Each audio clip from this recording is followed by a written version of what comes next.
अस्सलाम वालेकुम। मैं आपका lecture computer science department mister Hamza हाजिर राय। आज हमारा टॉपिक है कंप्यूटर जनरेशन। कंप्यूटर की जो जनरेशंस हैं 5 जनरेशंस हैं, हम उनको डिटेल डिस्कस करेंगे। It is a very famous long question, तो इसको हम डिटेल से डिस्कस करेंगे कि कंप्यूटर जनरेशंस क्या होती हैं और कितनी जनरेशंस हैं। इनको वन बाय वन हम डिस्कस करते जाएंगे। तो सबसे पहले हम कोर्स अपने कंटेंट्स देखते हैं। फर्स्ट जनरेशन जो थी हमारी 1940 से 1956, इन डेट्स का डिफरेंस मोस्टली बच्चे बोलते हैं बुक्स और इंटरनेट पे। तो ये जो मैंने बहुत ढूंढ के निकाली हैं ये जनरेशन की डेट्स, ये बिल्कुल एग्जैक्ट डेट्स हैं। आपने इनको ही फॉलो करना जो आपकी स्क्रीन पे डिस्प्ले हो रही हैं। से जो फर्स्ट जनरेशन जिसमें हमने वैक्यूम ट्यूब्स को यूज़ किया गया। सेकेंड जनरेशन जो कि 1956 से 1963 तक, जिसमें ट्रांजिस्टर्स यूज़ हुआ। थर्ड जनरेशन 1964 से 1971 तक, जिसमें इंटीग्रेटेड सर्किट यूज़ हुआ। फोर्थ जनरेशन 1972 से 2010 तक, जिसमें माइक्रो प्रोसेसर यूज़ हुआ। और फिफ्थ जनरेशन 2010 से प्रेजेंट तक, जिसमें आर्टिफिशियल इंटेलिजेंस यूज़ हुई। सबसे पहले हम पढ़ते हैं जी वैक्यूम ट्यूब को। जो फर्स्ट जनरेशन थी of the computer, the first generation computer were developed by using vacuum tubes or thermionic machine. The सबसे पहले वैक्यूम ट्यूब को यूज किया गया था। The input of this system was based on punch card. Punch card होते थे आपके, different types के कार्ड बनाए जाते थे, उन वो पंच कार्ड को यूज किया जाता था इनमें। एंड पेपर टेप होती थी कि like however the output was displayed on print outs, और इनकी जो आउटपुट थी वो भी प्रिंट आउट होती थी। देखें जी आप कितनी हमारी आजकल डेवलपमेंट हो गई है कि जो पहले सबसे पहले जनरेशन थी जिसमें वैक्यूम ट्यूब यूज़ की जाती थी, इसमें पंच कार्ड होते थे। डिफरेंट कार्ड के पंच कार्ड आपको कह सकते हैं कि जैसे आपके स्टिकी नोट्स होते हैं छोटे छोटे, वैसे उस लाइक दैट कह सकते हैं। वैसे होते वैसे नहीं थे, लेकिन सिमिलर टू। तो और प्रिंट आउट टेप उनकी आउटपुट डिस्प्ले होती थी प्रिंट आउट में। तो वैक्यूम ट्यूब की जो उस दिनों में इलेक्ट्रिकली कंपोनेंट्स यही अवेल था। तो ये में एक था इलेक्ट्रॉनिक डिजिटल कंप्यूटर। ये इसने इलेक्ट्रॉनिक डिजिटल कंप्यूटर डिज़ाइन किए। तो इसके डिसएडवांटेज कुछ थे जिनकी बिना पर हमें न्यू जनरेशन सेकंड जनरेशन की तरफ जाना पड़ा। जब भी किसी चीज़ की क्वालिटीज़ हैं वो कम हो जाती हैं, तो मतलब मीन कि डिसएडवांटेज ज़्यादा और एडवांटेज कम हो, तो हम उसको रिप्लेस करके न्यू चीज़ ले आते हैं जिसके एडवांटेज ज़्यादा होते हैं और डिसएडवांटेज कम होते हैं। तो इसके डिसएडवांटेज था जी इसका साइज़ बड़ा ज़्यादा था, लार्ज साइज़ था, और ये ज़्यादा एनर्जी लेती थी। और इसके अलावा इस जो नॉन पोर्टेबल थी, इसको एक जगह से दूसरी जगह जाना बहुत मुश्किल था। एक कमर्शलाइज प्रोडक्शन थी, ये कॉस्टली थी, इसकी प्राइस ज़्यादा थी, इसकी स्पीड स्लो थी। इसके बाद में इसको पंच कार्ड यूज़ करने पड़ते थे। ये ओनली मशीन लैंग्वेज यूज़ करती थी सिर्फ। तो इसी वजह से हमें ट्रांजिस्टर की तरफ मूव करना पड़ा। नेक्स्ट हमारी है जी सेकेंड जनरेशन, जिसमें जो 1956 से 1963 तक थी। Transistor computer, now often called a second generation computer, is a computer which uses discrete transistor instead of vacuum tube। इनको discrete transistor यूज किए गए की बजाय वैक्यूम ट्यूब के। Second generation of computer through the late 1950s to and 1960 feature circuit board filled with individual transistors and magnetic core memory। जो जी transistor computer थे ये second generation में यूज हुए, ये मोर रिलायबल थे। उसकी निस्बत वैक्यूम ट्यूब की लेस एनर्जी को यूज़ करते थे।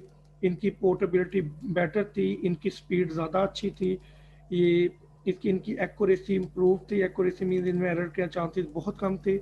इसके साथ ही इसके कुछ डिसएडवांटेज भी थे। इनके लिए एयर कंडीशनिंग रूम रिक्वायर्ड था, और इनको कांस्टेंट मेंटेनेंस वाज रिक्वायर्ड, इनकी प्रॉपर मेंटेनेंस रिक्वायर्ड थी। ये ओनली स्पेसिफिक पर्पज़ के लिए यूज़ होते थे। Costly and not versatile, costly थे और ना कि डिफरेंट पर्पज़ के लिए यूज़ नहीं किए जाते थे, वर्सटाइल नहीं थे। तो पंच कार्ड ही इनमें इनपुट के लिए यूज़ होते थे। तो इनकी डिसएडवांटेज की वजह से हमें इसे छोड़ना पड़ा और हम मूव हुए इंटीग्रेटेड सर्किट थर्ड जनरेशन की तरफ। थर्ड जनरेशन इंटीग्रेटेड सर्किट 1963 से 1971 तक थी। The period of third generation was from 1965 1971 the computer of third generation use integrated circuit, इन्हें आईसीएस भी बोलते हैं। In place of transistor, single IC integrated circuit has many transistor। एक integrated circuit बहुत से transistor पर मुश्तमिल था। And capacitors along with the associated circuitry in the IC integrated circuit was inverted by Jack। तो जो थर्ड जनरेशन में computer use हुए थे इनमें IBM 370 था, IBM सिस्टम 360 था। तो जी इनको हमने ट्रांजिस्टर छोड़ा और इंटीग्रेटेड सर्किट की तरफ मूव हुए। ये मोर स्मॉलर देन ट्रांजिस्टर थे, मोर रिलायबल थे, उससे भी कम एनर्जी यूज करते थे। इसके लिए हमें एयर कंडीशन रूम नहीं रिक्वायर था। इनकी स्टोरेज बहुत अच्छी थी, इनको डिफरेंट वर्सटाइलिटी के लिए यूज़ कर सकते थे। इनकी ये लेस एक्सपेंसिव थे, इनकी एक्यूरेसी बहुत अच्छी थी और ये कमर्शियल प्रोडक्शन इंक्रीज़ की इन्होंने। इनमें फिर हमने पंच कार्ड से मूव किया mouse and keyboard for input.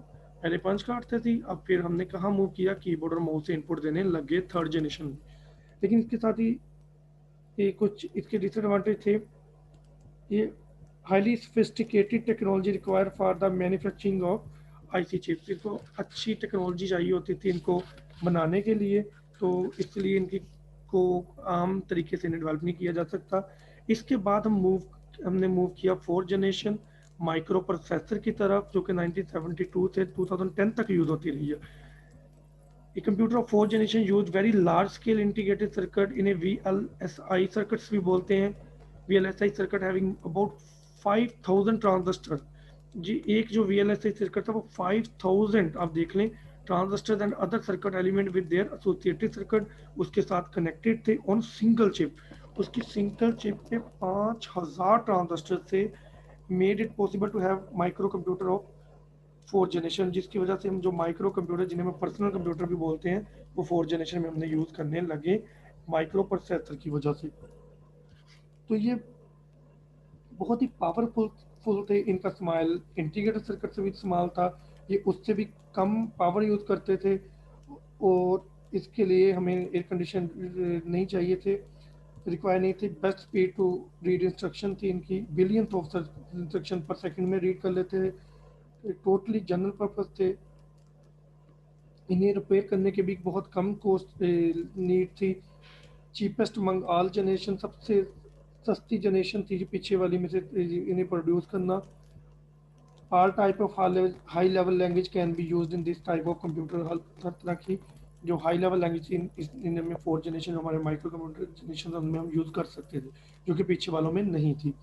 The latest technology लेकिन इसका एक डिसएडवांटेज था, जो भी लेटेस्ट टेक्नोलॉजी है उसको बनाने के लिए आपकी प्रोडक्शन के लिए मेहनत ज़्यादा होती है, उसके लिए कॉस्ट भी थोड़ी ज़्यादा होती है, तो ये चीज़ इसमें डिसएडवांटेज था। जी जनरेशन अब तक भी चलती आ रही है। इसके बाद the most fifth generation 2010 to present, यानी आर्टिफिशियल इंटेलिजेंस एआई बोला जाता है, तो जो वर्किंग कर रही है। इसकी सबसे पहले एक मैं एग्जांपल दूंगा गूगल असिस्टेंट, जिसमें आप वॉइस में बोल सकते हैं तो वो आपकी वॉइस को समझ लेता है। The period of fifth generation 1982 onward, this generation is based on artificial intelligence, मसनूई जहानत। Few examples that so laptop advantage, it is more reliable and work faster, और ये बहुत ही reliable और work faster है। They need very low level language, इन्हें बहुत ही कम low level language चाहिए जिन्हें develop करना मुश्किल होता है। तो आर्टिफिशियल इंटेलिजेंस मेरा फेवरेट टॉपिक है, इसके बारे में कुछ बताऊंगा कि ये आर्टिफिशियल इंटेलिजेंस में रीजनिंग एबिलिटी भी है। मतलब ये आपकी एक लैंग्वेज को डिफरेंट लैंग्वेज, आप देख रहे हैं गूगल सिस्टम में आप एक लैंग्वेज गूगल को यूज़ करते हुए डिफरेंट लैंग्वेज कन्वर्ट कर देते हैं। आप इंग्लिश की जो इंस्ट्रक्शन है उनको उर्दू, इंग्लिश, स्पेनिश, फ्रेंच में कन्वर्ट कर सकते हैं। ये सारा कुछ आर्टिफिशियल इंटेलिजेंस की बदौलत हुआ है। इसमें मशीन लर्निंग आता है, इसमें एक्सपर्ट सिस्टम्स आते हैं। ये एक कंप्लीट सब्जेक्ट, बहुत ही मॉडर्न टेक्नोलॉजी का सब्जेक्ट है। और जितनी भी कंप्यूटर साइंस में डेवलपमेंट है वो आर्टिफिशियल इंटेलिजेंस में है। तो आर्टिफिशियल इंटेलिजेंस को साइंटिस्ट रियल आईक्यू क्रिएट करने की कोशिश कर रहे हैं। तो इसके बारे में यही था, artificial intelligence is the most जितनी भी advance technology in the computer science field, जी कंप्यूटर साइंस का फ्यूचर जितना भी अब आर्टिफिशियल इंटेलिजेंस में जितने भी रोबोट्स हैं वो सारे आर्टिफिशियल इंटेलिजेंस पे बेस कर रहे होते हैं। तो ये सारी जितनी भी आर्टिफिशियल इंटेलिजेंस के लिए जो सबसे बेस्ट इसकी लैंग्वेज है उसे पाइथन बोलते हैं, क्योंकि आजकल आर्टिफिशियल इंटेलिजेंस की लैंग्वेज यूज़ हो रही है। So our lecture based on the generation of the computer. First of all, we discuss first generation vacuum tube, second generation transistor, third generation integrated circuit, fourth generation microprocessor, fifth generation artificial intelligence. तो इन सबको हमने अच्छे से discuss किया, और इसके बारे में हमने अच्छे से डिटेल से पढ़ा, और इसके साथ मुझे इजाज़त दें। अल्लाह हाफ़िज़।